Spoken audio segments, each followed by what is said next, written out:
What's going on, man? What's going on? What's going on? What's going on?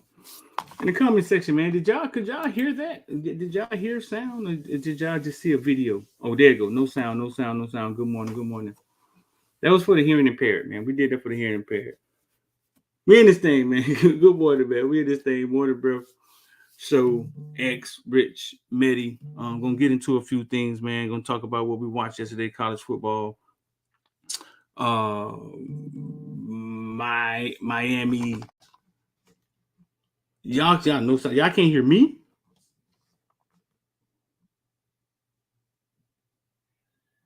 Give me a thumbs up if y'all can hear your boy Streeter. I know y'all probably didn't hear the music. Give me a thumbs up if you can hear Streeter. Make sure you hit the like button. Make sure you subscribe. Make sure you share for us, man. We're gonna get in here and talk about a few things. Miami path to winning the ACC. So what we saw. Shout out to Sterling, man. Miami path to win the ACC. What we saw with Duke yesterday. That game. I think Riley Leonard went down. I'm gonna jump into some Dolphins talk too, man. Colorado keeping it close. And a few other things. First thing I'm gonna kick off with, man. I was at the Dolphin game last week, man. I got an alert from DraftKings saying, "Hey, you can now bet in Florida." It said something like that, something of the sort. Hey, go sign up for the sports book, huh, man? You can bet in Florida now. I don't know if it's completely legal, but I see that betting is about to go live in Florida. X, Rich, Medi, good thing or bad thing? It's a great thing. When they did the betting. Say it again. They shouldn't have stopped it last year when they did the sports betting online. When you were able to bet without going to the casino, actually. That was smart. Like, sometimes you don't have time to go to the casino or to the bookie. It was just smart, but right. The bookie. When I discovered the bookie changed my life, and I don't know if it was for good or for bad, but I was leaving work. Hold on, which bookie you discovered first? Was it in Miami? Yeah, bro. Like, listen, for years, dog, and it was late, X. It was like maybe 10 years ago I discovered the bookie. I used to always wonder, like, man, what are these dudes like? What they doing in the back of these stores? Playing cards, playing spades back there? What they doing? I never knew what was going on, dog. Like, when I discovered it, it was on, man. I used to be leaving work, taking my cami top off, going put me in beds at 1:00. Man, it was bad, man. I discovered Poppy probably. I discovered Poppy probably in 02, 03. Poppy had the big one down there in the Grove, and he was the best. He was the best, and then now it's like they do too much. That boy said 03. I discovered this X like in 2016. Oh yeah. Hey, a funny story. I remember it was one Saturday morning. I got up. I said, man, let me go run to the bookie. The Canes play at 3:00. I walk in there, man. I ain't gonna say his name, but a player, an actual player, was in the bookie, and I was like, "Nigga, don't you got a game at 3:30?" He like, "Boy, I gotta get the bets in." I'm like, "Listen, dog. Listen, a player for the Canes." Yeah, man. This had to be maybe 08, 07, 08, one of them years. Gambling is a crazy disease, dog. With that being said, I'm gonna go ahead and put this right here, because y'all not about to tell nobody that Street and them got us addicted to. Right here is the gambling hotline phone number, man. If y'all have a problem, if you or a family member have a problem with gambling, it's right there at the bottom, man. Call that number, man. Get you and your folks some help. Y'all not go. Great job, man. We do not endorse illegal gambling. We don't. It's there right now. We don't. Clandestine deals made. Great job, Medi. For what's called, we don't do that. All right. Great job. If you do a bookie, you ain't get it from us. I'm gonna just leave that out there for legal purposes. Same way we do for IOD. You're not. Great job. I mean, but listen, the gambling, bro. I'm gonna tell y'all something. I'll tell y'all something. We can get into the show. When I left my job and started learning how to stock market and forex work and learning how to how to trade and read charts, and that 20%, 30% is consistently you can make a lot of money. When I got into how money works, how money really works, dog, my urge to gamble went away. I didn't try to make it go away. It just went away. It's almost as if I saw money as something a more valuable Different. tool.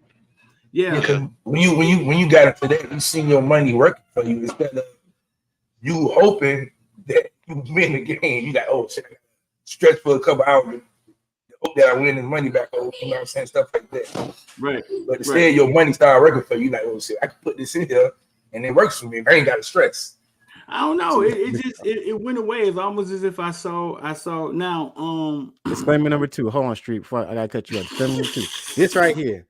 You're not going to say, look, if y'all want to do that, shout to y'all. If y'all want to try to make the comparisons between the stock market and gambling, hey, shout to y'all. We just saying we don't endorse that. You know what I'm saying? We just do that. We just listen. The person that says gambling is the same as the stock market is the person that just don't want to invest in the stock market. That's a fair point too. Once again, though, it is not the same. It is not the same. What you gonna say? No, it's not the same. But real fast, maybe I'm gonna say this. But when it went away, right? So every now and then I put a bet on the game. I put a bet on the game. You know what I'm saying? Every now and then. Now, I had went years without betting. Now, you know what I'm saying? I may have $100 I could put on the game just to watch the game. My whole family, dog, gamblers, casino, my whole entire family. And I did a little research, bro. And I'm here to tell y'all this, like, what keeps people going back to gambling is the emotion that they may win. I've known people won $40,000, $30,000, $50,000 and don't leave the casino because they want to win 70, 80. It's the hope that you may win. That adrenaline rush is what gets you to walk back through that door. And if you really think about that, dog, that is very, very dangerous, dog. Yeah, and everybody got their vice, man. Because when I hear people talk about gambling, I feel like gambling when I hear it because I'm like, man, I'm missing out, man. Because it's just not something that I do a lot of. But then when I got my money in my hand and I'm about to gamble, I'm like, I could put this in the stock market. I could go invest it in, you know what I'm saying? Like, and I think it's because I'm not a short-term investor. That's not my investor ID. Like, right. I like midterms. I don't know how much I like long-term, but I know I like midterm. I like something that I put $100 over here for 3 months, right. And then, let's say something happened in life. I need it for something, and I open that account and I got $750 in there. I love that. To me, that's exciting. It's like money that I found in my couch, or for real, or I put $1,000 in here, and then 2 years later, I'm like, bruh, it's $6,000 over there. 7,000. I love that. Yeah. Hey, but remember, you got a few different type of gamblers, man. It's a lot of people. I know a bunch of dudes who go to the bookie, and I laugh at a lot of them because I be like, man, y'all be stressing yourself because y'all put $10 on 10 games, hoping y'all can win $1 billion. I'm like, man, no, I go in there, I'm gonna get me one game. If I put $1,000 on one game, I'm kind of 90% confident that team is going to win. But I know dudes, I'm literally know dudes who will be like, boy, I'm finna hit for $5,000. I'm like, damn, boy, you put that much money up? Yeah, you put a $20 ticket in, hoping you pick the whole every team that played that week. Yeah, man, I'm like, so you finna stress the whole day about that $20 the whole day, bro. I'm the same way. Even with strip clubs, like with me, I'm like, look, I set a limit or what I'm gonna spend. If it's $100, $200, if I'm balling $5, whatever it is, and that way I know exactly how I'm gonna distribute my money. You know what I'm saying? I know how to reward dancers for good behavior and so on and so forth. Yeah, I'm about to say hello for good behavior. What is that? Hello. Good behavior. What are we doing? No, I mean, I was, but I was listen, just dog, joking. gambling, dog. Listen, Medi already gave the Medi already tells you. You know what I'm saying? Gave the what is it called, Medi? Anything that comes with a warning label like that, dog, Disclaimer. alcohol, the disclaimer. Anything comes with a disclaimer like that, anytime you got to touch it, just know it's bad, no matter what it feel like. But gambling can be really fun, bro. If you're not doing it with your light bill, you know what I'm saying? If you got money that Exactly. you can use and you're doing it for leisure. You ain't put your rent on the Dolphins today, then yeah, because the stress after that when you lose that is bad. But yeah, man. So if you could do it, man, if you could do it and it don't hurt you and have some fun with it, my homeboy Corey Smith, God bless Corey Smith, God bless the dead. Ex Corey Smith used to be like, man, y'all with these long bookie tickets, man. Them tickets only look good when they print it. Yeah. He said them tickets only look good in the store when they print it. That's it. Tickets ain't good nowhere. Yeah, let me say that too. This is a fair point. Do not invest anything you are not willing to lose. That is gambling, stocks, whatever. 100%. Once again, do your Whatever. research. If you gotta go get a financial advisor, do so. A bookie is not a financial advisor, for the record. I say that again. A bookie is not a financial advisor, for the record. You gotta tell them they can't look. One thing I learned: don't invest with your emotions. Don't gamble with your emotions. Because at the end of the day, you're gonna be screwed. People be like, "Oh man, I gotta come up with a bill." So you finna take the little money you got to go gamble, and thinking you're gonna come up with that bill money. Now you got That don't bills. sound smart at all. Now you down. Now you're from the two gas bills. station. Now you're from the gas station asking me, "Hey man, you got a couple of dollars I can spend?" No, I don't. Right. Yeah. But now I have friends that are professional gamblers. I have friends that give sports betting, got $1 million business. And the way he does it is one game at a time. Like X just said it. One game at a time. He don't care what's going on really with the teams. He has a formula, look at the line, you know what I'm saying? And it's one game at a time. You pick a parlay with his picks, he'll be like, man, you're a degenerate. Get out of here, man. You can post one game at a time. I also knew an investor, bro. Chris Johnson is pretty good at it, but he'll do something like, and we're gonna get off this right there. He'll do something like put $1,000 on the Dolphins, right, to win like $500. Like, so if it's negative, like if they're gonna win. You know what I'm saying? You know the Dolphins gonna win. Put $1,000 on them to win $500. And to people that really gambles hard, that's boring. But to him, that's 50% on my money. Exactly. Yeah. Right. And I'm just gonna. I knew I got a guy's story. I knew this dude. When I lived in South Carolina, he drove taxis. Dude drove taxis, but he was he was addicted to gambling, and he actually won $1 million twice. Won $1 million twice. Wow. What kind bought of gambling? A couple houses with doing it. What? Lottery? I think he was doing lottery, like scratch off, because every day he would go buy lottery tickets. Wow. Won $1 million twice, but you would look inside of his taxi, and he'll have a thing like this full of like lottery tickets. And really, he gambles anything. He'll gamble on he'll bet on sports, everything. And I'm like, why does he do it? I mean, he was a millionaire twice. Every time he wins money, he'll like blow it on a car. He'll go outright and buy. Yeah, he drives a Corvette, but still drives a taxi.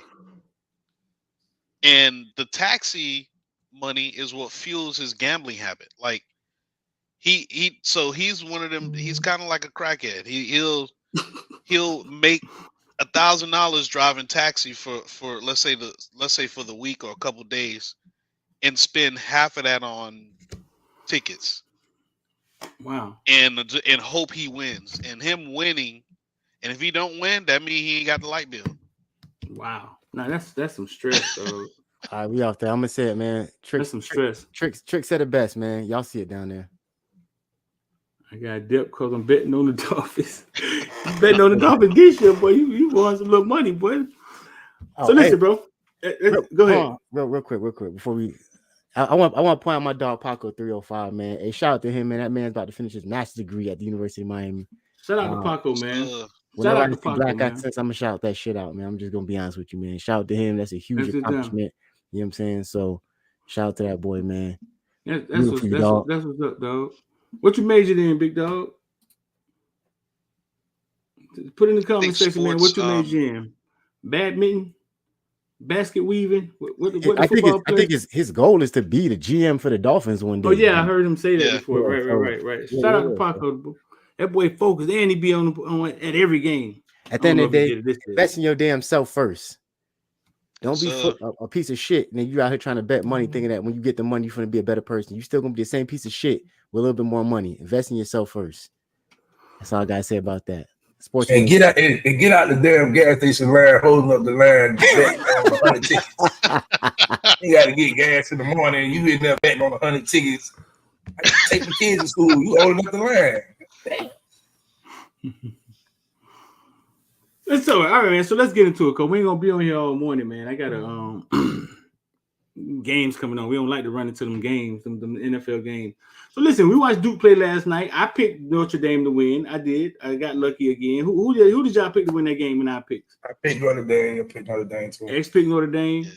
Who did I pick? I think I picked Duke. You picked Duke. You thought, yeah, because you really high on Riley Leonard. I mean, not Riley Leonard, the coach. I'm high on Mike Elko. Yeah. Mike Elko. Yeah. Leonard, not so much. Who you pick, Rich? Don't be trying to hide behind them goddamn Kool-Aid cigarette shades. Yeah. Who you pick? You remember who you picked? Yeah, I picked Notre Dame. Yeah. Yeah. It looked bleak. It looked bleak for Notre Dame for a minute there.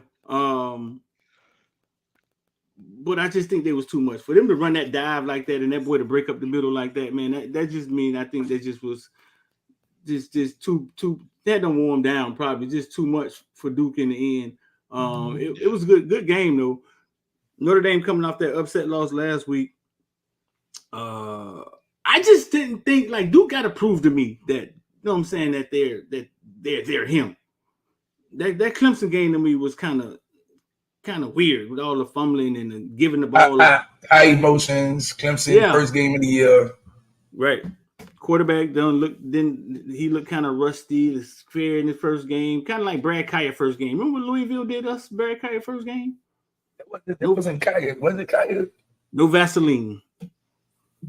I thought it was Cincinnati. I thought it was Cincinnati or something like that. It was Kaya. It was Kaya.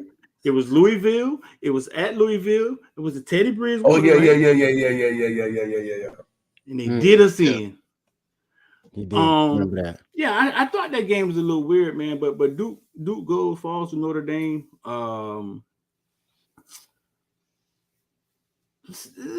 What's like? So how does it go in the ACC? It's like a half loss. Like how they still undefeated in the ACC play. They still beat Clemson. They 1-0. I think 1-0. Notre Dame is not in ACC football wise. They're in the ACC and everything else except football. They're still independent. Duke's still undefeated. They still at top of the ACC along with FSU. We haven't had an ACC game yet, so I'm with you, Street. I just know. I look at Duke and I'm like, yeah, they don't. They're a hard fought football team. That's it. You know, right. if you got a good team who can score points, Duke gonna be in it because they can't score point for point with nobody. You know what I'm saying? But they're a well-coached football team. The average age of their football team is 22, so I expect them to win games. That's them grown men out there, not little boys. Grown men. 22. That's crazy. So yeah, but what came out of that? Riley Leonard goes down. Damn, coach, you done flipped on the queen. You with the pink toes. Riley Leonard goes down. He got hurt late in the game, so we don't really know what's wrong with him. But he had crutches on at the end of that game. Who does Riley Leonard remind you of, man? Because they got Riley Leonard, the fifth quarterback, coming off the board, and Big Dog rushed for 80 yards last night, threw for 100. He kind of looked like one of guys. You remember what year that was when you want to play Kansas State? Kansas State had that quarterback that he couldn't throw, but somehow when he played us, he looked good. And then he was a running quarterback. I forget the dude's name. Yeah, that's when they had that old dude there. Stephen Morris was the quarterback, I'm pretty sure. Yeah. I So can't remember the old that's who he person kind of name. remind me of. Like, he just a hard fought football player. He's just one of those who just gonna give you 1,000,000,000%. But to say he's going in the first round is, oh my god. They got him. They got him on some boards though. They're like the 5th quarterback coming off. What is that though? Like when y'all say he can't throw, I mean, he reminds me like of some of the quarterbacks we've seen in the past. He's productive. You know what I'm saying? He's productive. He's a gamer.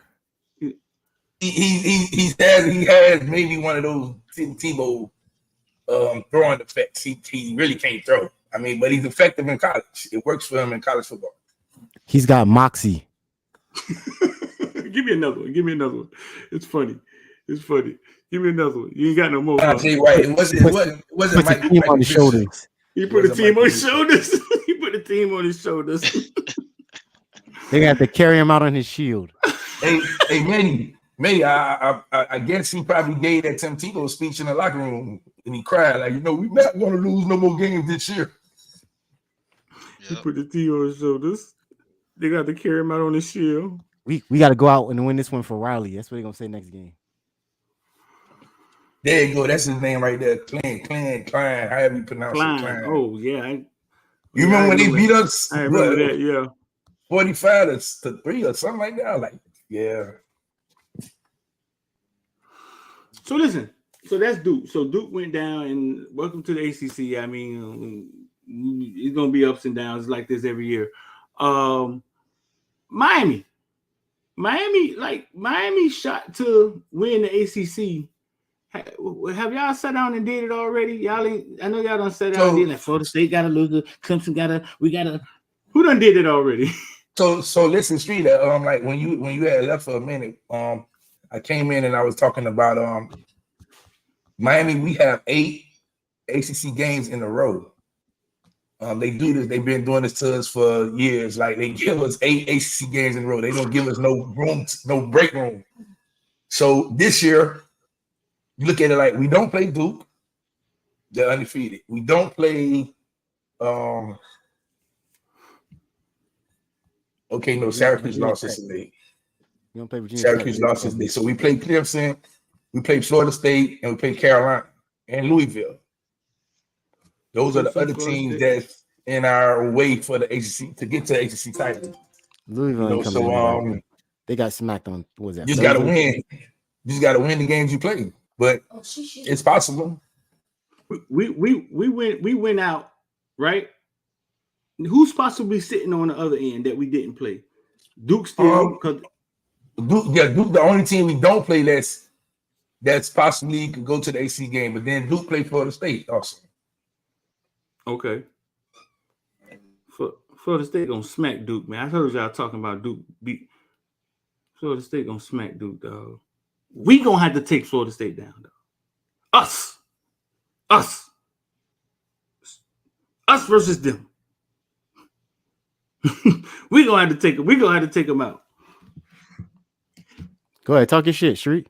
No, we gonna have to take them out because y'all we keep thinking, oh man, they're hoping. Nah, bro, we gonna have to take Florida State out. And well, Clemson done took itself out. I mean, so but yeah, man, we're gonna have to take Florida State down, dog. We're gonna have to take Jordan Travis and put him in the locker and pay him back for what he did to Tyler Van Dyke 2 years ago. Yeah, that's on us. That's on us. Put me back in the little box. Nah, that's on us, man. We're gonna have to take them people down. What week that is? What week we play Florida State? That's November 11th. I don't know. I think that's November 11th. So that's probably the third to the last week of the season. Ooh, what if we both walk in there undefeated, boy? It's gonna feel like 1988 again, dog. 1993. 1993, boy. Wide right, boy. What if we both walk in there undefeated, boy? That thing gonna be fired up. Okay, so now look at the scenario there. If we both walk in there undefeated, they both would end up meeting in the ACC championship game, anyways. Yes, right. They would. So it'd basically be like we have to play each other twice. Because if Florida State beats Duke, They taking the two best teams. It ain't no each side no more. They're taking the two best teams now. So you just got to say Duke probably will lose another ACC game. Being that that quarterback is out, and we just got to do our part. We say this all the time. We got to do our part. Well, shit, still, you got to do your part. Right.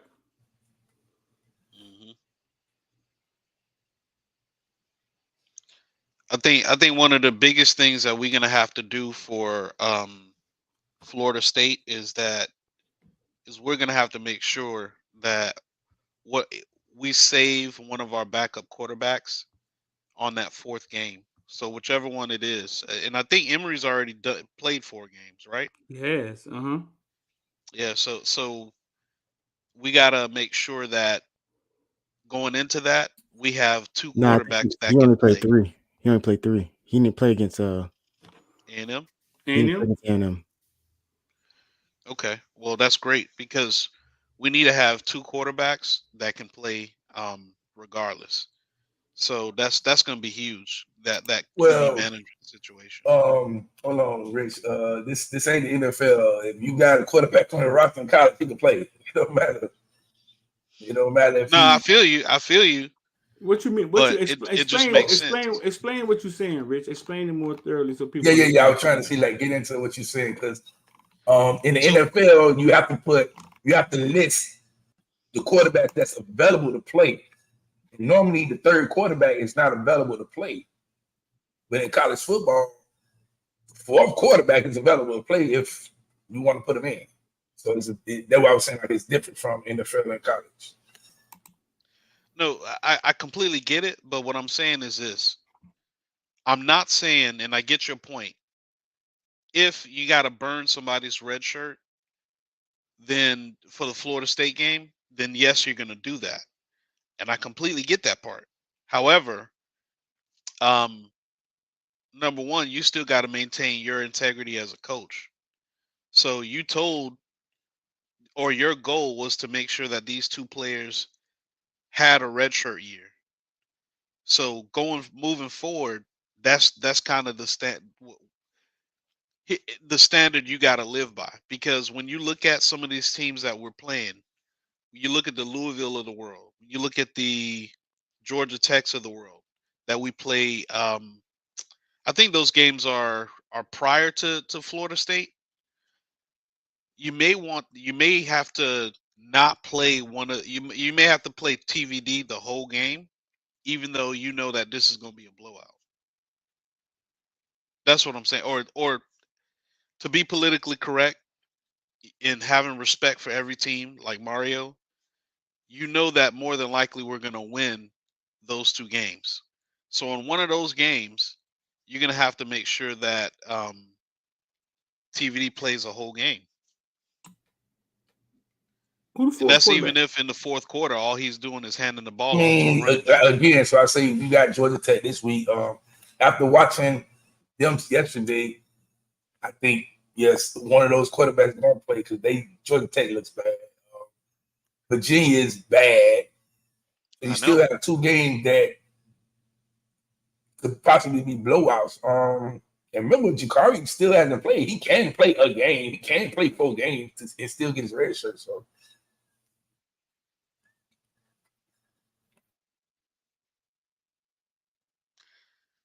Yeah, I get it. Yeah, red shirt is a privilege. I completely get it. But I mean, especially with Jakuri, right? You know what he's trying to do, and you already kind of made a game plan with him. Keeping your word is also this is part of the game, especially with the transfer portal. You got to learn you got to know how to keep your word. So. And okay, so one thing I do kind of think, Rich, I think TVD does play every game, all game, the whole game because you're in ACC play now. So now, as the coach, you're kind of saying I gotta big up my players, so I gotta give him some style points, even if it's a blowout. Let me rack on some stats. You know what I'm saying? Right. And that'll be good for TVD because TVD went from being a first round draft pick to, I mean, they like he could probably gonna go in the 5th or 6th now.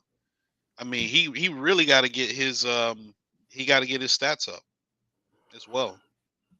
Georgia Tech lost to Bowling Green yesterday. Yeah, he lost to Yeah. Bowling Green. Hey, Bad. but I wanted to get at you with this one, Street. I know. You said it earlier. You said DVD do what 220 passing yards per game, and where he's at right now? I'm like 260. I'm He's reneging at on that. 260. I thought it was at I thought it was 290. Or that's No, just the total team. We did the math. I think I don't know if that was on stream or after the show, but yeah, we did the math and we figured out. Yeah, so far this season through 4 games, he's averaging 260 a game. Yeah, I don't play spades, but whatever renege mean, that's what I'm doing. I'm reneging because I think TVD and ACC play. I think he about to go crazy, dog. I do. I think he about to light this thing up. We running the ball too well. The offensive line blocking too well. Scobie George catching the ball. I think he about to go crazy, dog. I'm reneging. Oh yeah, I'm with you. I think I'm still going for three plus per game, and he ain't even played a full game yet. I don't think. And I know Mario want to respect our opponents, but I'm like, just for one game, just let TVD just throw up blurs all day. Come out with 560 yards passing. Yeah, I hit the like button. Make sure you subscribe and hit the like button. My thing is this. Because and like I said, we'll spin a block. You got some good questions in there in the chat. We'll come back to them. But so I didn't know you. I see the questions. We save them. We'll come back to them. My thing is this in regards to TVD.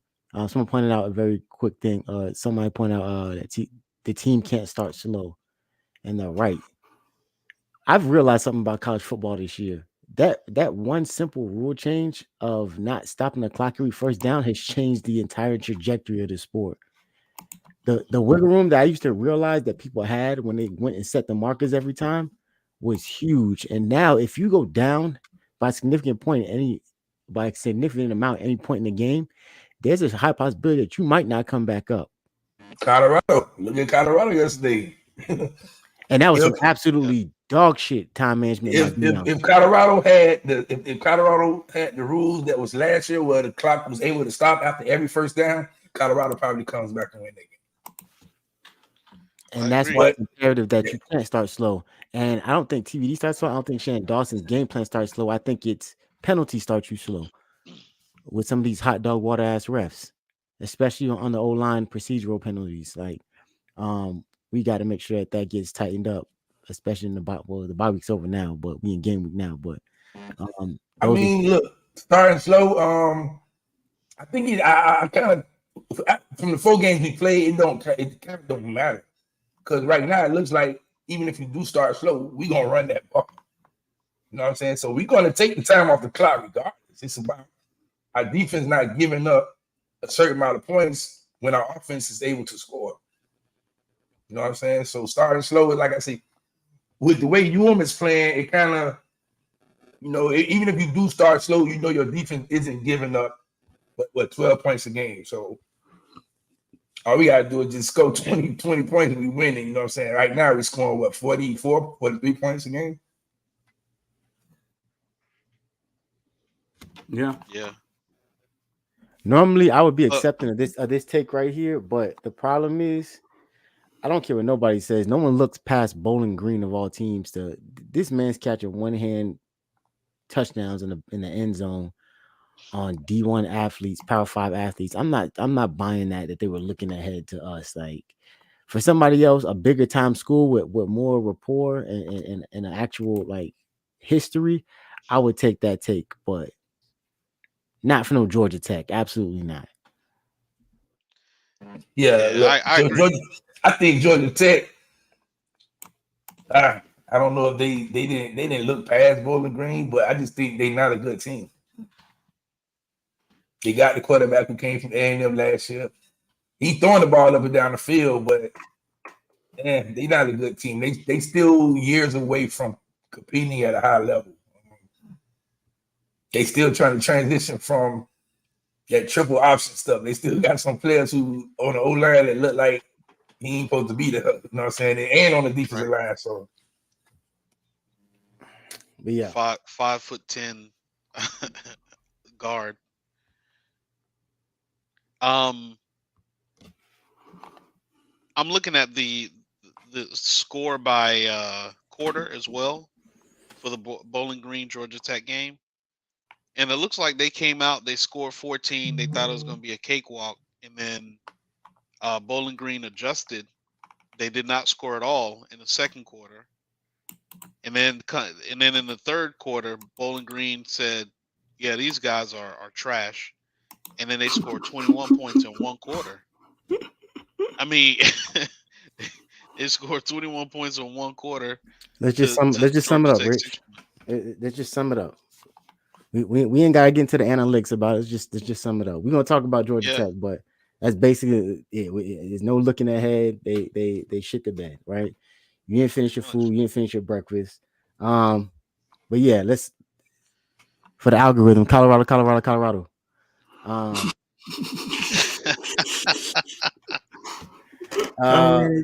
We should say that first. And hit the like button, man. We finna talk about Dion. Yeah, Birdstone asks, why did USC take their foot off the gas? They had CU on the ropes. Let's talk about it, man. Why did USC take their foot off the gas? Man, listen, I was watching. I was flipping back and forth from that in the Florida game.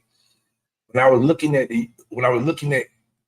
Coach on the sideline, once he got up, it kind of like he was like, okay, man, look, I'm gonna just let the game play. Because I don't think Colorado is going to do anything after halftime, because Colorado couldn't do much in the first half. And then once the momentum switched, he's still like, all right, well, we still got it. You know what I'm saying? Like, we USC, I got the best quarterback in the world. We can turn it on and off whenever we want to. And that was it. Once they went up 48-21, he's like, oh yeah, we can turn it back on once we want to. But it didn't work. You know what I'm saying?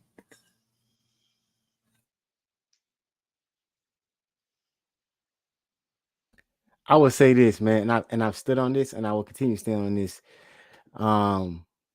Despite all the trials and tribulations Shador faces being on that Colorado team with that O-line, he's like that. Yeah, he like that. Like, and I don't say that about very many people, but Shador Sanders is like that. Like, I've watched, if you look at his stats, this man still puts up numbers. Like, despite having a terrible O-line, he somehow figures out ways to put his team in success. It's the defense. The same thing I said about a couple other quarterbacks. I ain't gonna talk about them, but one of them lost late last night to somebody else. Someone asked a question about. Yeah, like Shador is. I think he's only still throwing 2 interceptions this year. He threw 5 TDs yesterday. He threw 1 in a bad week against Oregon. Like, he doesn't really make too many mistakes. I think he legitimately works to be a quarterback, to go through the progressions. I think that's super commendable, because he's an athlete. He's an athlete. He can run. And I think yesterday he realized, I'm gonna have to run a little bit because this ain't working. Because think does it have something to do with the system that he's in? I don't think people talk about that much. I don't think people talk about it too much as far as a good quarterback being in a certain system. Yeah, I don't think that if Shador stays, I don't think that OC's there next year. He made some decisions that shout out to who pointed it out. I think it was E1K. I'm sorry if I get it wrong in the group chat. In a group with me, someone said that like Shador was most successful when he actually stood in the pocket and delivered the ball. And when Amarion Williams came in, who was a dog.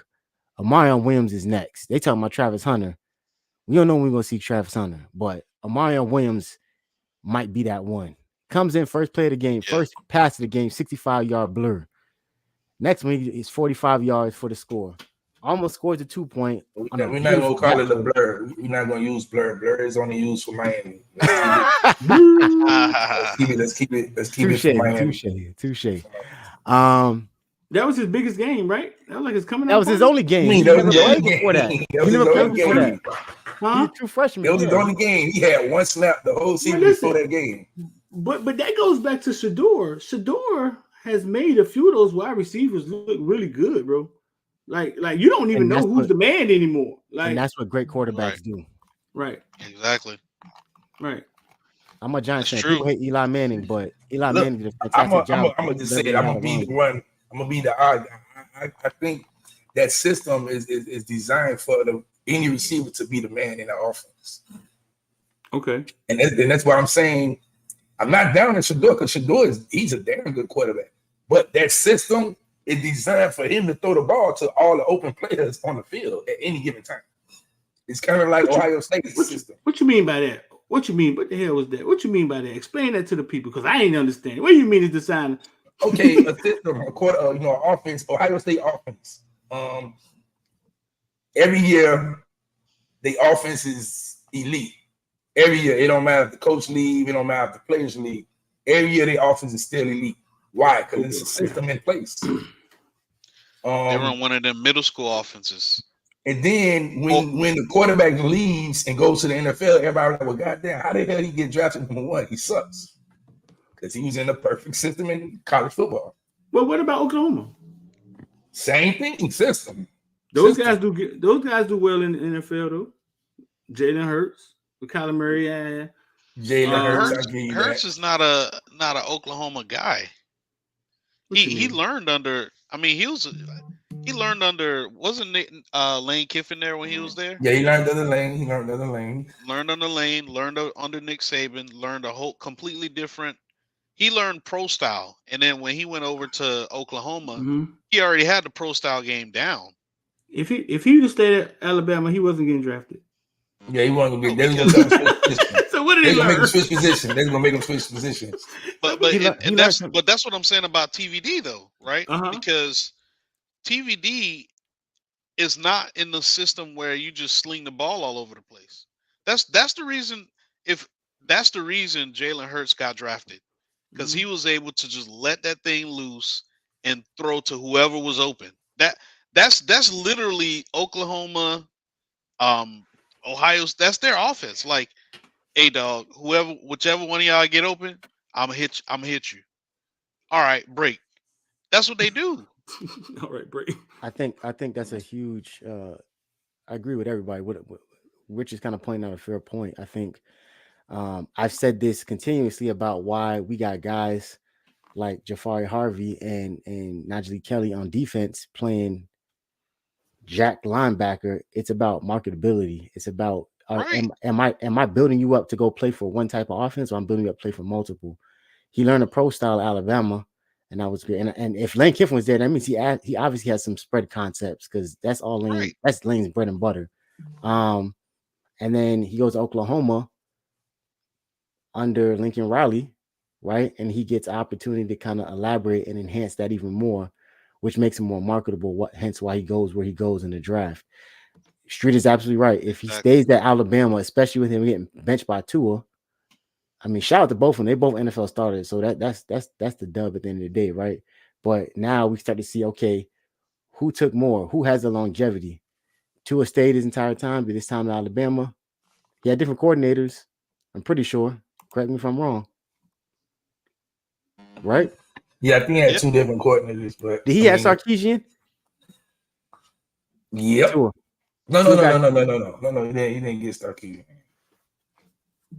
Yeah, Lane. Yeah, Lane. Lane was there for 1 year with him.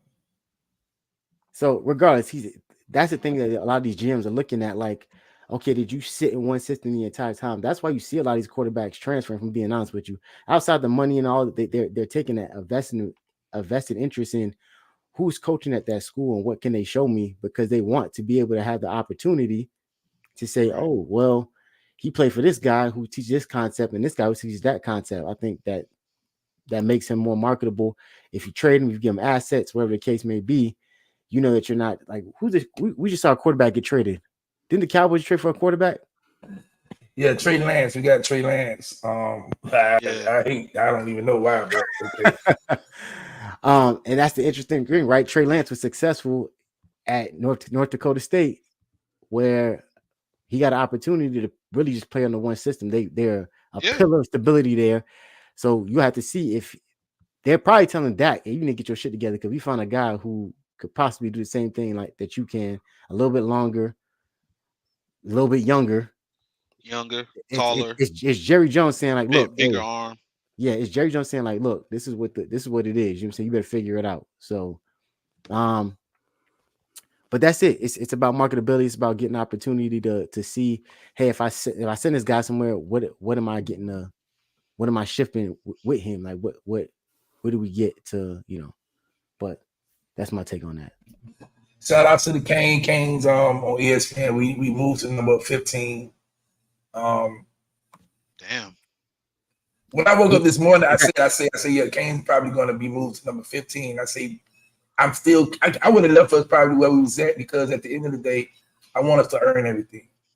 I agree. Is that official? Is that AP poll or is that just? Well, I think it's just ESPN. I don't know if it's AP. AP probably don't come out till. Yeah, they use like 2 o'clock Eastern. Yeah, AP ain't come out yet. So, yeah, again, I mean, it don't matter if he's 15 or 17. Just win your game. You know what I'm saying? Everything will fall in place. You still got to play North Carolina, who's ranked. Still got to play FSU, who's ranked. And then teams who's ranked above you will continue to play, and they may lose. You know what I'm saying? So just win your games. Yo, I gotta jump back to that quarterback situation real quick. So a lot of people are like, man, TVD first round, second, TVD third, right? Y'all gotta understand this too. Number one, and this is why I said he got to put up numbers in some of these ACC games. Did you just see Caleb Williams and Shedeur Sanders? If both of them come out, then you got Quinn Ewers. He could come out if he wants to. You got Bo Nix coming out. You got Spencer Rattler coming out. You got who else you got coming out? It's so many quarterbacks this year that are good and who have statement games. Because believe it or not, with all eyes on Colorado and Caleb Williams putting up over 400 yards, it's like, yeah, Caleb is that dude. Shedeur, you know, in a losing effort, bringing his team back, even though they didn't win. I don't care what nobody say. He's going to be that's a second round player because the numbers are there too, right? Penix doing what he doing, man. He's probably the second quarterback off the board. That's another one. Outside of Caleb Williams. He's at Drake May. He's probably the third. He's probably the third. Now remember, this still is a good old boy football league where they want the traditional drop back and throw that ball. Not according to last year's draft. Last year's draft, you ain't have that in last year's draft. This year you got buddy from Kentucky. Will Lewis was trash. Come on. I'm just saying they were talking about him. Okay, so this year you got AR-15. You got Caleb Williams. He's probably number one regardless. What's the guy name from Texas? Quinn Ewers. He's number two. Dre Mayer is probably number three. Michael Penix. Mayer is going to go to the combine or pro day and he's going to kill it. And they're going to say we want it. Penix will be like fourth or fifth because of what he did on the field, but at a pro day, they're gonna look at him and say, "Well, he's not the traditional guy we want at quarterback." Man, he's doing everything Drake May is doing and making better decisions. Not only that, we didn't even talk about the quarterback for Washington right now. That Washington State that's tearing it up. We didn't even talk about him. So I'm a Kane fan. I'm not anti-TVD. But what I'm saying is you got dudes who, through the first 4 to 5 games are really playing their ass off. Like, TVD has got to have a couple of games under his belt where we solely win because of him. It can't be a balanced offense, none of that. It got to be a TVD went out there and was 27 of 30 for 490 yards. Like he got to have like 2 games like that, at least 2, because you got so much competition coming out. That's all I'm Well, I saying. mean, I don't think with his success it's necessarily got to be that type of game. He has to be able to control the offense, have some success, even if it's just like 250, 260, 3 touchdowns. At the end of the day, man, they still think of TVD as a highly rated quarterback, but they looking at last year and saying, well, damn, he did have this year. You know what I'm saying? So this year, he has to just erase all the memories of last year out of those people's head for him to get drafted high. And then he got to win the big game. He got to beat the Carolina. He got to beat Florida State. He got to beat Clemson. Probably go to the AC game and win that. So he got to win the big games. Right. And yeah, I agree with this. If TVD puts the game on his shoulders or has a convincing game against North Carolina and Florida State, and we end up in the ACC championship and get those style points, that's all I'm talking about. TVD needs more style points. Texas A&M was 1. That was a 1 sample size, right? But A&M, A&M's not going to finish as a top 5 team, right?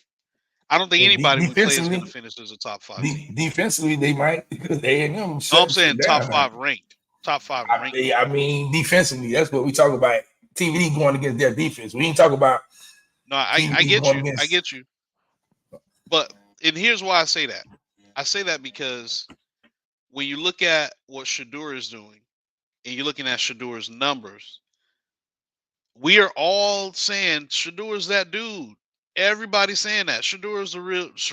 Caleb's the real deal. Shedur's but they all throwing the ball way more than TVD. Also, you got they throwing the ball way more. Yeah, that's what I'm saying. The whole world is drinking that Kool-Aid.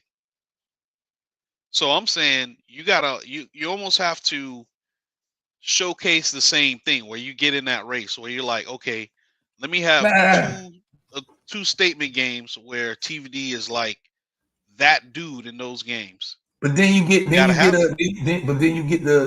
might have a same scenario where the North Carolina game last year, where TVD go out there and throw for 400 some yards, but then you lose. I mean, it's still at this point we want to win the football game. You know what I'm saying? We know we want TVD to be successful. We want to win. Hey, the reason we lost that game is because our defense was not where it should be. And then just imagine if a team we play, man, if our offensive line keep blocking how they blocking, I mean, just be real. Like, TVD not throwing the ball 40, 50 times a game. Let's be clear. I want to point this out, too.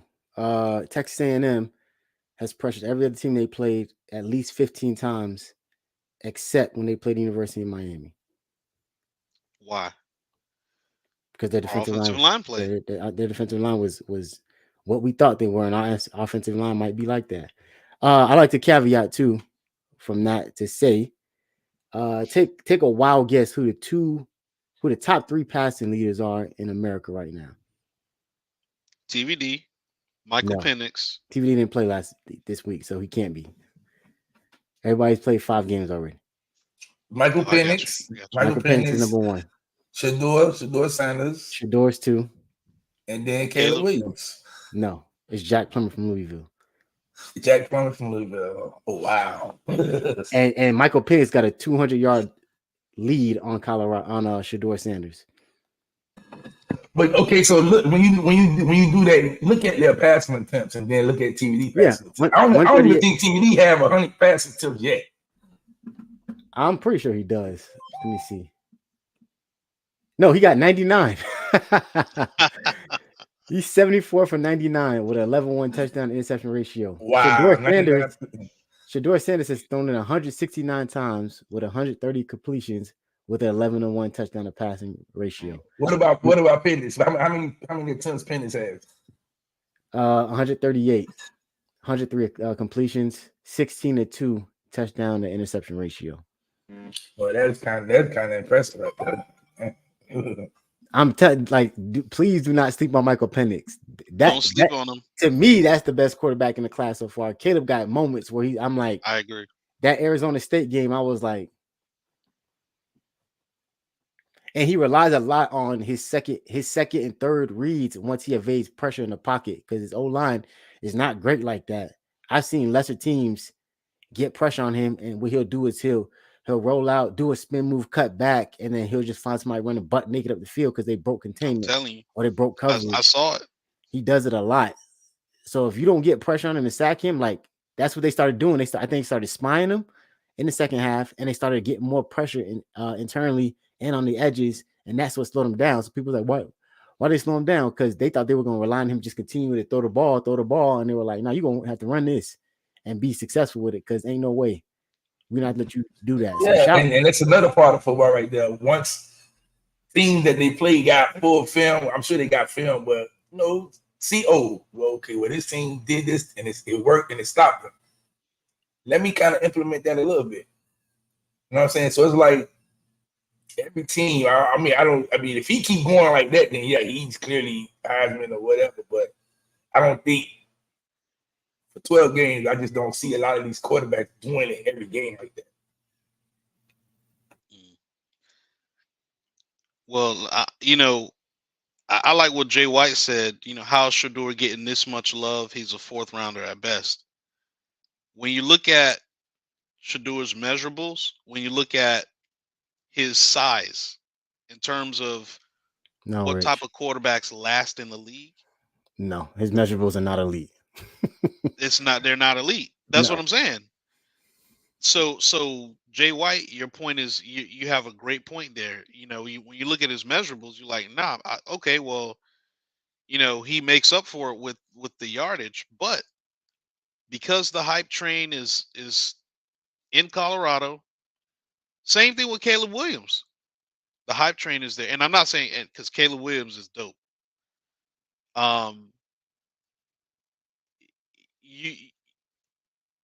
You still you got to look at the makeup of a quarterback that lasts a long time in the league.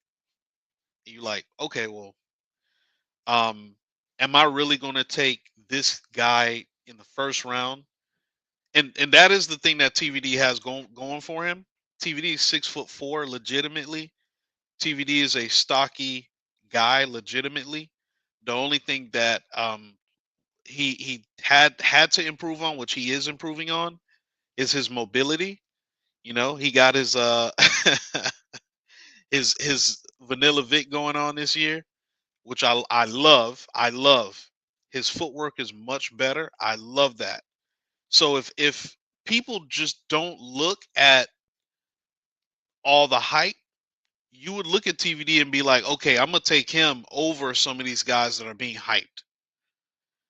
But that's not the word. Even in the Heisman race, right? In the Heisman race, you look at the hype.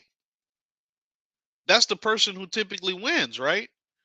Or when you put in your top 10 guys, your top 10 candidates, it's the most hyped players, right?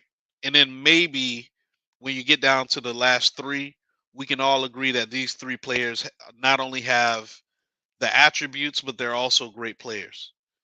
So that's kind of how it is, and it stinks, but I'm not the one who makes that system up. I'm just telling you how it's done. Anthony Richardson, from a numbers perspective, was a terrible quarterback at Florida, but he had like 2 or 3 games where this dude was just straight up superhuman. Where you like, where you saw that small sample size, a lot of NFL GMs saw it and said, "Hey, bruh, if we can get this Anthony Richardson every game in the NFL, this dude will be an NFL MVP one day." And that's why they took him in the first round. They seen a billion times more athletic Jamarcus Russell. That's all they see. Thank you. They looked at his measurables. I mean, he had a couple statement games, even though that team was trash. He had a couple statement games, and they were like, "Bro, this is what we're doing." I'm just saying the same thing for TVD. If he has 2 or 3 statement games, it would be great if they're against, people like Florida State, UNC coming up, Clemson, because we gotta get revenge on all 3 of them teams. They've been making us look bad for a couple years. We got to get them back. If he has statement games against those 3 teams, yes, he's in the conversation to be a first round draft pick again. But he's got to get on the algorithm of the hype train. He just has to. You're not going to do him any favors if he goes out there against UNC and we win the game by, let's say, 1 touchdown, but our backs had 300 yards and he has 220 yards passing. You're not going to do him any favors in terms of getting drafted very high. But if he goes out there, has 360 yards, 4 tubs, and then we have 180 yards rushing, you're going to put that man in the first round. Period. It is what it is. Rich playing the stat game. Like, man, let me get these stats right. I want to win. I don't care. I want to win.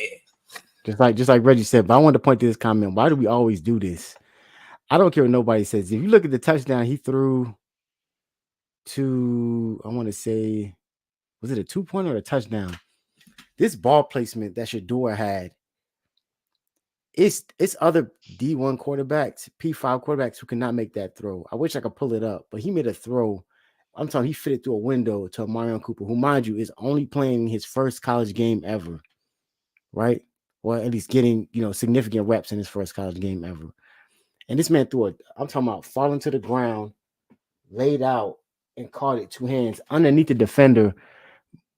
We got to stop doing this. We got to stop consistently pointing to, oh, well, he got, like, those guys have the ability to throw the ball just like anybody else. But I think far too often we see them that they have some athleticism. And that's the thing that I actually can't stand about Shador, is how often he does stay in the pocket and doesn't use his mobility when the plays break down. I wish he did it more. It seemed like he started to, and then someone identified like, hey, he should probably stop doing that, stay in the pocket. And then once he did that, he started dicing that secondary up for USC. He was throwing some passes. I was like, yeah, man, Shador, he's going to play quarterback. Right? You can that comment right there. He's going to play quarterback. Whether he's a successful quarterback depends on him. Again, I think, and I'm gonna just be real. I think, kind of like I say, I think once USC got up, man, they just like, man, whatever, we could cruise control and turn it on and off when we want to. That game wasn't supposed to be close. Like, they was really just playing around. But Colorado, they stood tall. Shador, he shot me. He's a good quarterback. So that comment about him switching positions, he's a good quarterback. Yeah, I agree. He's a good quarterback, for sure. And you know what? Let's put it this way. What's that kid's name from BYU? He plays for the Jets now. They had to bench him. They brought in Zach Wilson. Zach Wilson. I point out Zach Wilson because from a stature perspective, this is the same stature as a Bo Nix, same stature as Shador. Zach Wilson was a first-round draft pick, wasn't he? I don't know. If he was, somebody got fired. That's what I'm saying. But why was he a first-round draft? The hype train was on Zach Williams. It's almost like you had to take him because the hype train was on. Everybody was talking about his completion percentage. Oh man, he throws such a good ball. All this nonsense, right? And they were not looking at 5 years from now, is this guy actually going to be in the league based on the talents that God has given him, his body composition, so on and so forth. So, one thing I want everybody to explain, we have Alonzo Hustler. He's basically our NFL liaison about getting players to the NFL. He's he's the guy who's he's basically telling the guys, hey, look, this is what you're gonna do, or how you can get drafted. So I'm pretty sure he's in there talking with Mario, talking with Dawson, talking with TVD, letting him know, okay, these are the type of things that's needed for you to get drafted. The same way he basically told James Williams, look, you're a safety. We know you're a safety, but you're gonna have to come play down in that box too, also, right? Right. You want to get drafted high, you're gonna have to come play down in that box. So Parker Harvey, you're not put your hand in the dirt deep in. You're a 3-4 linebacker who's athletic enough to play. You know what I'm saying? This is your money. We got that guy. We got that guy now. You know what I'm saying? We got that guy who's doing that. So I'm not concerned about our guys getting drafted anymore. We have a guy who's basically been there. That's a fair point. And that's why I'm saying, like, you understand it's bigger than what y'all see from the outside. Internally, there's conversations being had about how to make these guys more marketable. And it ain't coming from NIL. I can promise you that. It's coming from, like, hey, here's how you project based on, like, if you stayed, great. You stayed because you wanted to be a king, you want to be developed. Love you for that. Now let's take that next step, right? Let's look life after University of Miami. Where do you project? Where do you fit? What are your body type? How's the NFL trending? What ways does it is most beneficial for you to be successful at the next level? And it's like, if right now I'm not seeing you be a what's Buddy name from the like Buddy from the Browns, or the dude from Ohio State that went to the Redskins, those two DNs. Oh, you talking about Chase Young? Chase Young, and then the other dude. If you're not having that level of production at defensive end spot, it's like, well, let me move you somewhere else where I think you could start having some type of production. Maybe you aren't a sack monster. Maybe you don't have that initial bend that we thought you had. Maybe you're better dropping back in coverage and confusing the quarterback, Travis Hunter, to a point where you throw, or even Drake May, right? What do we remember? Do we remember Jafari Harvey for the play any noticeable sacks at Miami? No. I remember Jafari Harvey for picking off Drake May as a defensive end and running it back for a touchdown. That's what I know him for. Yep. That's why I'm okay. Terrell Suggs had a great NFL career. Exactly. So by that effect, like, we have to be understanding that, like, yeah, just because we feel like we want to put people in our heads into a certain position, a particular position, doesn't mean that that's the conversation being had behind closed doors, because that's what Highsmith is there for in that general manager role, to be like, look, I got connects. They telling me how it's looking for you. And this might not be your strong suit. So you might want to consider, in the offseason, obviously, you might want to consider looking at maybe doing this or doing that. That's not for the fans. You just see it execute on the field, and then we all sit here Monday morning quarterback and talk about how the guy sucks or how he's good at this or whatever. But yeah, you know what I'm saying? Like, it's one of those things where we in a good position right now. I'm not putting the carriage before the horse. I want to see how these guys evolve in these roles, especially against better talent and better competition, and then we go from there. But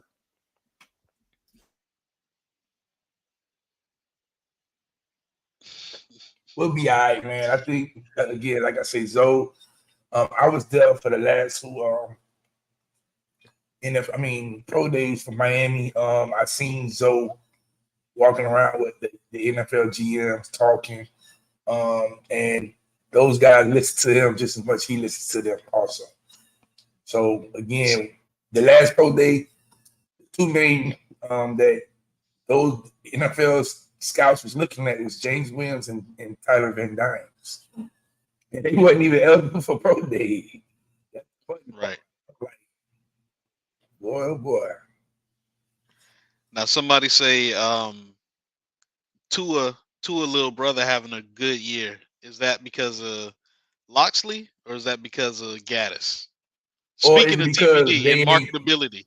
Ain't playing nobody. I brought up, they got Ohio State next week, I think, at Ohio State. I brought up that I was going to skim past the fact that Kevin Sumlin was there. Someone said in the group me that it's actually Gaddis that calls plays. I'm not going to argue with that. If it is, shout to him. I'd like to know what part of his body he was hiding these plays at when it came to the University of Miami. Maybe there's something internal that was happening between him and Mario, where Mario didn't want, a particular play call to happen, or maybe there was conflicts about how they were calling plays. Maybe Mario wanted to run, he wanted to throw. I don't know, but I do know Kevin Sumlin, who last time we saw him was leading this Heisman guy around that he gets no credit for. Another guy does. Is now with him as a co-offensive coordinator and assistant head coach, and their offense looks like years better. I'm not jumping to conclusions. I'm just saying. Yeah, and Loxley is a former offensive coordinator, so I mean, goddamn, guys, you don't have no room to fail. You got two other guys who was there, who did it at a high level. Right. So, but they play Ohio State this week. We'll see.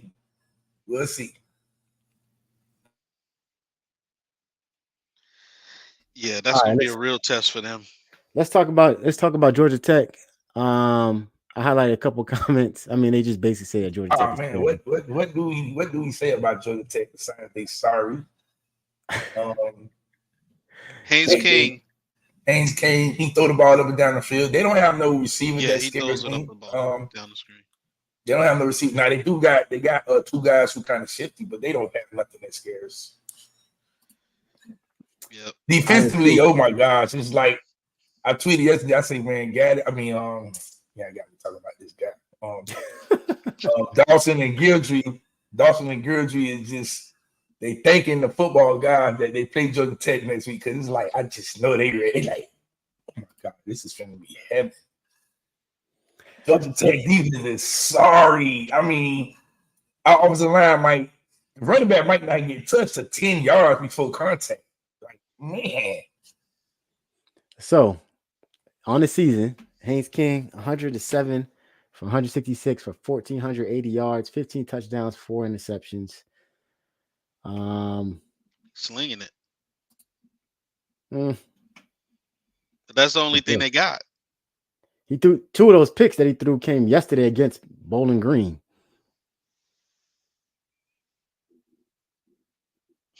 Matter of fact, he threw 4 touchdowns and 2 picks against that team yesterday. So they got one receiver named Blaylock. He went off for 7 catches, 131 yards. On the season, I think Street pointed this guy out. Singleton. I think they say he's from the crib. Like, is that correct? 18 receptions, 335 yards, 5 touchdowns. Malik Rutherford's from the crib. Oh, not Singleton. Oh, Chris Leak. He's there too. He's over there at receiver. Chris Leak. Not Chris Leak. What's his name? The receiver from who's from Orlando, Edgewater. I'm not sure. Christian Leary. Christian O'Leary. That's who I'm talking about. I'm talking about those 2 receivers that kind of shifty. O'Leary and Rutherford. They there. But they don't scare me. You know what I'm saying? Unless you just, they don't scare me. Compared to Tyler, 74 for 99, 1,042 yards, 11 touchdowns, 1 interception. Obviously, he's played 1 less game. Running backs, their best running back. When I look at their stats, like they have the same production as Miami, but they played a game more and they have more attempts and everything. Like Haynes King has thrown 90 more passes than Tyler.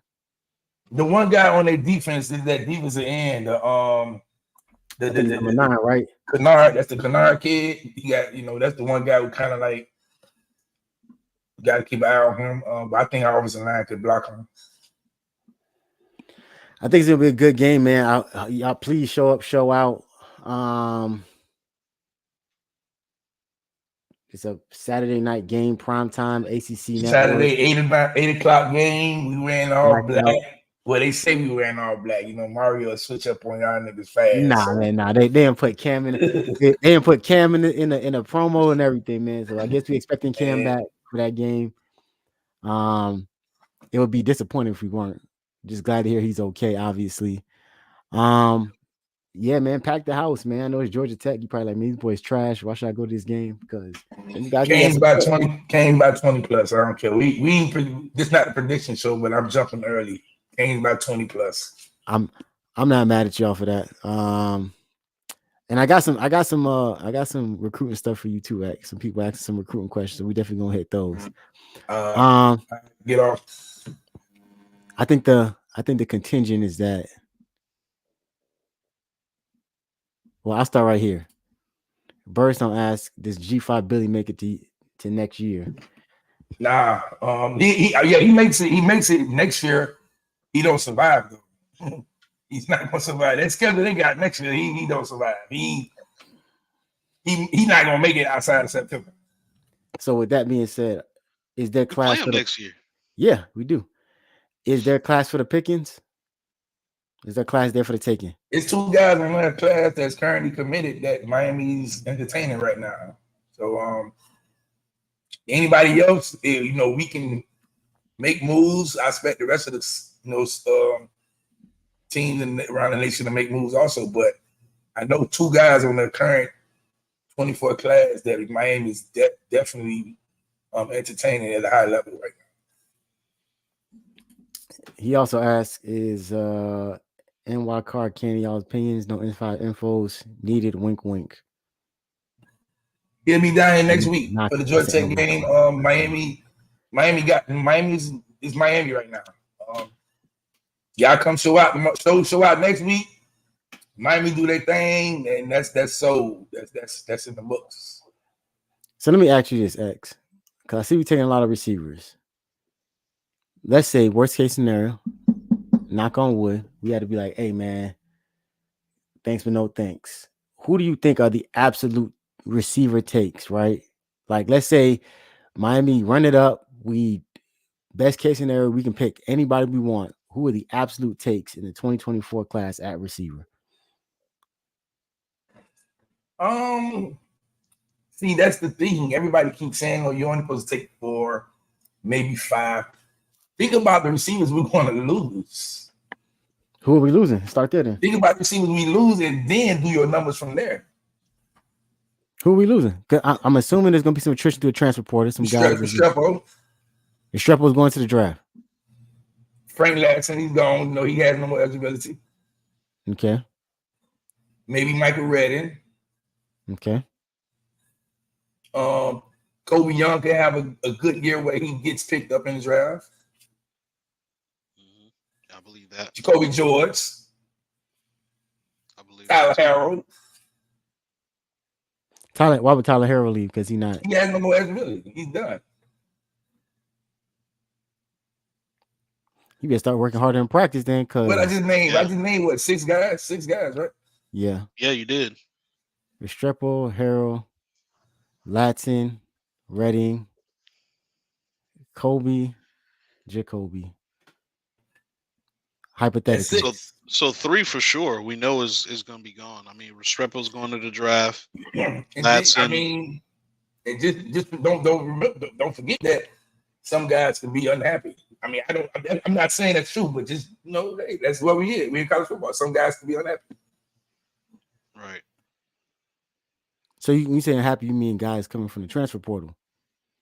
I mean, yeah, like no. I mean, guys that's on the team that's saying they probably felt they should have been playing or not getting enough PT, stuff like that.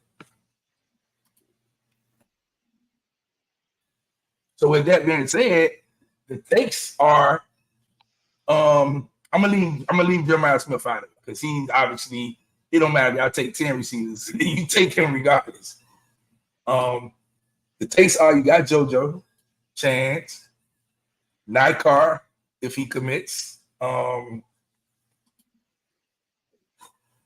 I'm hearing again that Barney is the kid that's committed to Nebraska. He's back in conversation. Nebraska's terrible. He's back in conversation. Who else? You still got Lewayne McCoy. Lewayne. I was gonna say him. You still got Lewayne McCoy, and then you have Wingo and Jeremiah. I ask you this then: how close So are imagine we? if you get. Just say you get JoJo, Chance, Nikar, and hypothetically Barney commits. He flips to Miami. You got 4.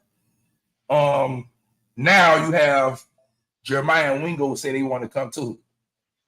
You take 6 receivers. Okay. Yes, you do. So I ask you and this that's real I quick. was Real quick. just about to say real. Go ahead. Oh, Go ahead. Go go ahead. ahead. Go ahead, Rich. I Go was ahead. about to say Jeremiah Smith and Wingo, those 2 guys, you take regardless of whether or not anybody else commits. So they're, I mean, you would literally probably take one player away from another position for one of those guys. And correct So me if I'm wrong, X, but that's kind of like, you want those guys on your team regardless. Man, someone listen, those 2 names you just said, Wingo and Jeremiah Smith, it don't matter. You just take them because they could come in and play immediately. Jeremiah could come in and be our starter next year, like literally. So someone wants to know if we take Brandon Ennis if he transfers down to UM.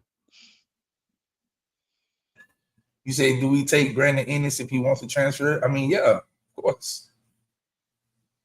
So hypothetically, what do you see as too big of a receiver room? When do you have too many receivers? I mean, I don't know. I think 12 is the number that you need for a wide receiver room. 12 receivers. Okay. So not saying all 12 want to play, but you just need 12 receivers just in case. Okay. I would say very similar sentiments. If Jeremiah Smith comes, I don't care if there's 13 in that room, he'll just be 14. And he's not 14, if you catch my drift. He's not 5. So at the end of the day, He I think ain't. I don't know if he's the 1 or the 2. Man, that guy is like that. he's in the 2 deep. That's all. That's what I'm saying. Shout out to Chance Robinson. I heard he had a huge game this past week. We actually put up I'm pretty sure we put up a highlight from his game. Had a very impressive catch over a defender for a touchdown. Yeah, he had a crazy thing is he had a one-hand catch too, huh? You telling me all the receivers we going after they out there making one-hand highlight catches. Mm-hmm. But no, yeah, someone said it. I think they said they got right here. And someone said, yeah, I have huge trust in KB. I've been seeing this new trend, man. They tweeting KB sitting in that chair. I don't know what that means. I think it's.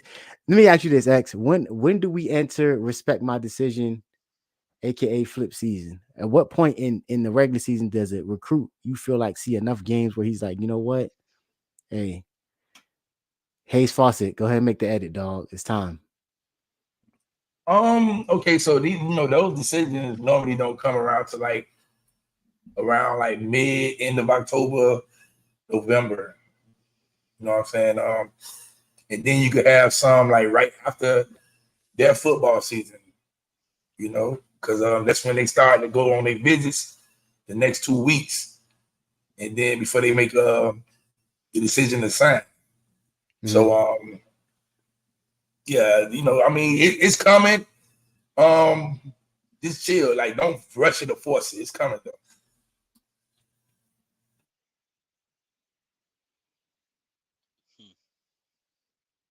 I think so too. I think look, understand this week was a very impressive week. I think it's annoying that North Carolina, Ohio State, and Florida State, at least 2 of those teams we compete against regularly for recruits. It seems like now, at least since Mara's been here, they both happen to have bye week too. So you've seen some stuff, guys hopping on helicopters and flying out to campuses. That's annoying. But in Mario, I trust, man, especially when it comes to the recruiting trail. Like I feel confident about putting my faith in him and giving kids something to think about, especially in the bye weeks. We know they was working, so it's just wait and see. You know what I'm saying? Last thing, actually, let me try to hit some of these comments. Yeah, I seen somebody ask me, do we get Bell and Byron Lewis? I think I'm more confident for Byron Lewis as Bell. I don't know.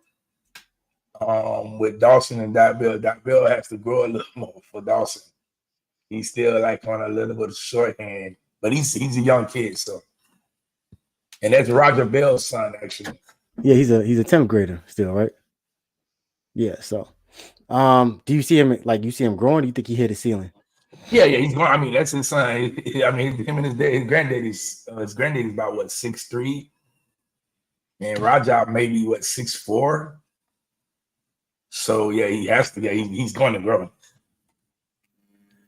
Okay, let's transition back to the UN real quick. The kids action. Someone at King Pac-Man asks, question: with some of the top 15 teams losing yesterday, do y'all want to see UM in the top 15 or continue flying under the radar? Rich, fly under the radar, baby. Keep flying under the radar. Just. Oh, no, well, I guess the theme is don't pick us. Don't pick us. That's why I said before I got on stream, man. I if y'all don't believe in this, keep doing that shit. I'm a fan of it. Please. All the stuff they said, our stadium ain't packed. Them same excuses they be using in the offseason, they love going to. All our recruits are broke. John Ruiz. Keep that same energy in the season. When we start winning, don't say nothing. Just put the recruits. Like, I don't want to hear about it. You know what I'm saying? What's your thoughts, Rich? I mean, yeah, we got to fly under the radar. We just got to do us, like it's a lot of implications this season. You see a turning of the tide, if you will. You saw Georgia getting beat up on by Auburn. You saw just a lot of things going on. So this is a great time to keep our head down this season and really establish where we want to be. So whether that's control, whether it's us playing in the ACC championship game, us winning the ACC championship game, or not getting in, like we're on that cusp of we might be the odd man out, we might be the second man in, or we might win the whole thing, the first or second man, or win the whole thing. So speaking of SEC, you just mentioned it. I've been on this for a long time. Shout out to 52 Biggie. Actually seemed like he a fellow Cowboys fan with you from his profile pic. But he said, I want to know why when the SEC lose, they drop 2 or 3 spots. And when other conferences lose, they drop 7 to 12 spots. That's why Alabama and Georgia stay in the college playoff is rigged. I mean, it's SEC. What you expect? They have the momentum. One team loss going to get them in the college playoffs. You know what I'm saying? Maybe even a 2-team loss. A 1-team ACC loss. That's it. You over. A 1-team momentum these nuts, X, respectfully, because I'm not trying to hear none of that. I agree. I feel like it's rigged, but it's what's happening though. We sit there talking about conference realignment and trying to get out. I think it all boils down to money. Like, they draw the biggest crowds, the biggest fans. They travel well because they're a lot of them in the South, and the cities that in the states that their teams are historically have nothing else to do there. So it makes it easy. Plus, not to mention that TV contract. I pointed this out yesterday. I was watching that LSU Ole Miss game, and it felt like every 3 plays a commercial break was coming on. And I was like, maybe I'm missing. I don't watch too much SEC football, but I'm like, maybe I'm missing something, because it seems like, especially in the back half of that game, it was insufferable. It was like every time I looked up, like they'll drive 2 plays, get downfield, get a first down, commercial break. Yeah, well, most of those SEC they have to do those commercials because they need something to advertise the damn city, because the city is so boring. Right? Who wants to go to Ole Miss, Mississippi for a vacation? You know what I'm saying? Who wants to visit Alabama for a vacation? That is absolutely true, because they do. Miami advertising themselves. Come to Oxford. Like, what? Oxford? What the hell? You know what I'm saying? Like, yeah, I'm good. Man, Miami advertises itself. People wants to come to Miami. They just so happen that Miami has a football team. Jay White. OG Jay White asks, what will make the panel believe we stomping with the big dogs? Gotta beat Florida State, man. I've said that. Yeah. That's been my go-to this entire time. Tyler has not beat Florida State. You beat Florida State, especially with all this moment. We didn't beat Florida State when they were bad. Well, I guess we did. They were good last year, but Tyler didn't do it. That was King. That's always been to me the pinnacle of if you were a successful Miami. I don't care if you were the number one all-time passing leader at Miami. If you didn't beat Florida State, you're useless to me in my eyes. It's not harsh, but beat Florida State. exactly. Like the same way we talk about how Deion never beat Miami. I talk about the same way about we talk about Deion's arguably the most gifted cornerbacks we've ever seen play the game. But he never beat Miami. And that's a feather in the cap that Miami fans can hold over his head. And I mean, we got three big, I guess you could say maybe 4 big games to finish out the year. You have Carolina, you have Clemson, you have Florida, and then Louisville. You win those 4 games, you could say you stumble with the big dogs. Because you'll be in the conversation for the playoff. Exactly. Minus any slip-ups. Willie Hudson asks, do y'all think the coaches talk to Tyler about the Heisman? My answer is no. I don't know. I mean, maybe so, yeah. You know, he have individual talks with him and stuff like that because they damn sure talked to him about it last year and look how that turned out. You know, so. I think they talked to him about, hey, Tyler, I need you to beat Georgia Tech this week. Yeah, look, it's one game at a time with these guys, man. If you talk to any Kane player right now, they not looking to no game besides the game they got to play that week. Mm-hmm. Even on the off week, them guys are like, yeah, man, we focus about just getting better every day in practice. I'm like, well, you know, y'all got an off week, y'all play Georgia Tech. They wasn't even focused on playing. They were like, man, we got to get better today. And more importantly, they focus on we have to be undefeated at Hard Rock. I think that's been an absolute pivotal point that we can't lose games in this building. If we lose on the road, so be it. But like in this building, that shit can't be. Despite what the fans who show up, all that, we got to make this the tough place to play in college football. You've heard them say that same sentiment all through the offseason and through the beginning of the season. This is a hypothetical, but where would Omar? I guess he's asking. Where would Omari Miller be on? Who's the Omari Miller for the Kings on the bench? Oh yeah, okay. Who's the guy that would call up? Who's the guy that would call up that would have the same type of impact in the game as Omari Miller did? I mean, Ray or Robbie, but the good thing about it is we don't have to rely on those guys right now. We don't. We got other guys making plays. So. Hell, it could be Mark Fletcher. That's a good problem to have. Hey fellas, how would be the feature running back? I'm not understanding. Who would be the feature running back? Oh, who would be the feature running back? When? For the upcoming game? It's Henry Parrish right now. Are you trying to say I'm about to say, are you asking is Henry Parrish going to play? Because I'm trying to dissect that question. I'm like, huh? Okay, because Don Chaney started last week again. If Henry Parrish is not available, we got 4 running backs who can play. Yeah, and my assumption would be Chaney starts again, possibly. Yeah, barring any injury. I know he had he had a little stinger after the last game, but yeah, I would say right now it's Chaney. He's the leading rusher by a pretty significant amount. I think both the next 2 guys, their yardage combined equals up to Chaney. So equals up to Parrish, excuse me. So that would be Mark Fletcher and Don Chaney. So and then Ajay Allen will be back also. So you got Chaney, Ajay Allen, Mark Fletcher, and you got Chris Johnson. Ajay and Don Chaney got the same stats. You know what I'm saying? So I'm not hearing. I'm gonna probably find out some information about Paris this week, but Yeah, we'll get that later to you on this in the what's called. Someone Birdstone asks, was last night Kiffin's biggest win in the SEC?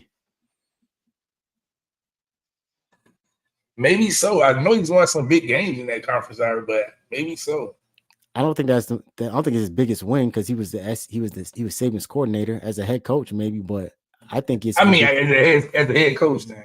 Yeah, I think it's ridiculous that a LSU team allows 771 yards of offense on their head yesterday. That's insanity to me. That is I don't think 55 points, but they supposed to be elite. Wow. This is why I continually say, and I've had said, and I stand on this because I feel I get this weird feeling it's gonna happen. If LSU defense keep looking like that, Brian Kelly gonna make the call. We got 2 Louisiana natives on our staff. Y'all do the math. I think they make that call to what you call it. Coach might get fired. The coach from Baylor might end up getting fired this year. So David Randall. He'll probably be first. Do you think he's gonna take a step back to go back to the school he left to go be a HC? Hey, if he gets fired, he's gonna need a job. That's a fair point, but I don't know if I don't know as a coach. Well, I don't know. Many did it, so who knows? Oh, that was a comment about Georgia Tech.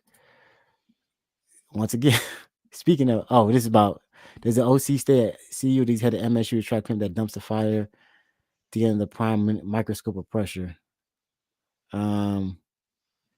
Yeah, I think I said it. I said if he keeps having a good year, that offensive coordinator is gone. He's going to get him a job. No. There might be some more questions in the live, but that was the only ones I had. Nobody here is a Dolphins fan except Streeter, right? So JoJo is not moving the corner. JoJo is playing wide receiver. Don't ask that question no more. The next question gonna be is can we use him like Travis Hunter?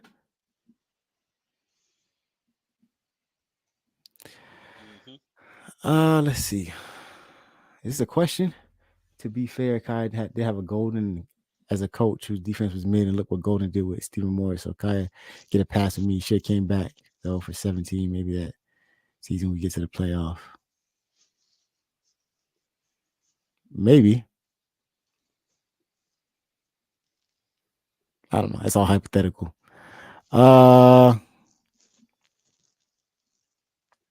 Citizen is going to be redshirted. He's not playing more than 4 games. If he does play this year, I don't think he plays this year anyway. So, shout out to everybody in the stream, man. Real quick, public service announcement: we have reached 1,300 subscribers. Shout out to y'all. We can't do it without y'all. This channel is only I think a month and a week old, maybe. We appreciate y'all being here with us because we took this calculated risk to split Caneville off into its own entity. We didn't know how it was going to look. We didn't know people weren't going to adjust to it, but y'all have. So I appreciate y'all for that. Yeah, and still tell everybody because everybody's still asking me. I'm like, man, I tell y'all this every week on Wednesday. Like, you gotta subscribe to the new Caneville. They're like, oh, I don't see it. I'm like, well, first things first, start with type in Caneville. Like, we can start there, right? Get your search bar on YouTube and type in Caneville, and then it'll come up, man. You should see it. Hey, shout out to y'all, man, because I feel like I feel that momentum. It's not as bad as it's usually been in the beginning of other seasons. I think you go 5-7, and that's one of your worst win totals in recent memory. It kind of humbles the fan base. So everybody, I see people now starting to get roared up. But once again, I say this every year: temper expectations. I gave everybody last year. It was year 1. Mario used what he had. It didn't work, right? We made some adjustments. We in year 2. It's trending up. Right, but there's still a lot of tough games on the schedule.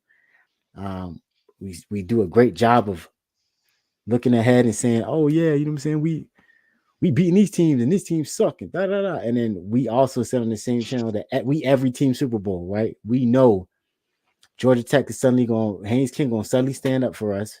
We know the Virginia quarterback going to think he's the reincarnation of Michael Vick. We know it's just how it is. Like. Teams wake up for Miami. We understand that. A lot of them kids are mad that they didn't get recruited here. They probably weren't going to work hard enough to make it matter anyway, but they mad about not getting recruited to Miami. A lot of them want to show us why. You see them do. I'm not even going to demonstrate what they do on camera. It burns me to my core every time I see it. I want to get physically aggressive when I see people do that with our hand sign. You know what I'm saying? But take it by a game at a time, man. We got GT on deck, you know what I'm saying? And we're going from there. Really as simple as that. Yeah, man. Got GT 8 o'clock Saturday. Pack the stadium. I mean, even if you don't pack it, man, let's at least try to get 50 there, 50,000. That's still a loud stadium if you put 50 in there. Yes, it is. All black is supposed to be all black. So if you want your black Caneville shirts, just hit me up. I'll get them to you this week. Facts. It's gonna be some crews there. So if y'all trust me, y'all keep talking about y'all want to flip such and such, pull up to the game. Pull up to the game, man. It was cool to see that stadium jumping, how it's jumping. They flip. Someone asked, ironically, if Miami wins big games, make it to the playoffs with a chance of flipping Jeremiah Smith from Ohio. It ain't about winning big games, getting to no playoffs with Jeremiah Smith. It's about showing Jeremiah Smith that you can get him the football. Right. How are you going to use him? Look, yeah, I probably ain't gonna say that. I don't know if I should still wait to say what I wanted to say. Yeah, I'm gonna wait to Wednesday or whatever. I'll wait. Keep that on ice. I would say this: the staff feels confident, and if you know them, if you watch it, I tell you that all the time. Y'all watch how the Mark Fletcher thing played out at this point in the season. Nobody even thought it was remotely possible for us to get Mark Fletcher, and we see how that went, right? There's some things that y'all gotta understand, that relationships, all that stuff, those things matter more than NIL money sometimes, and more than a lot of it is just understanding, like, hey, do I have the opportunity to actually go there and be productive? And do I have the opportunity? Like, are people gonna look out for my best interest? That money is cool, that's fine, but sometimes it's bigger than that, right? So got 2 big commitments in October alone. The number 1 cornerback from JUCO, and then you got Aiden Braden that's supposed to be committing this month. So those, I think, Kane fans, we can focus on trying to release our energy in there. All y'all mystic people, release the energy in the air for those 2. Long story short, yeah, I feel that the same way. That's funny as hell. Accent that tweet about the. Hey, shout out to Toy Story, man. They doing the Toy Story Jacksonville game. X apparently feels like that's better than Big Ten football. So, I mean, shots fired. It is what it is. Nonetheless, y'all ready to get out of here, man? It's almost 11 o'clock. Football about to start. Yeah. Shout out to everybody in here once again, man. On your way out, hit the like button for us, please. For the algorithm. Hit the like button if you don't want us talking about Colorado. How about that? Ruben Bain, the like button for us, please. But I'm Meddy, man. That's Rich. That's X. Shout out the street. He had to go shoot a podcast. So that should be coming soon for Footballville. So y'all stay tuned for that. Shout out to all the villains. We opening up the new we're gonna open up, I think he said this week he's planning to opening up the member section for Caneville. So more to that, kind of opening up more stuff for y'all. But y'all stay locked in with us, man. We appreciate y'all. Y'all got any parting shots, fellas? X, you doing a tailgate? Yeah, I'm gonna tell you, I'm always tailgate. I'm a tailgate, blue light. But it's supposed to be like a brunch style tailgate. I'm still deciding and debating on that, but it'll definitely be a tailgate.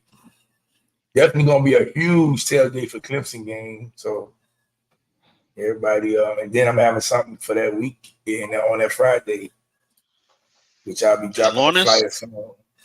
We're gonna do it at Nomies. No, I'm sorry. Nomies. Sorry, Nomies. Yeah, Nomies right on 7th Ave. Gonna catch a little vibe on Friday. But yeah, now, one thing with that spot, it's a great spot because it's a open air spot. I like that a lot.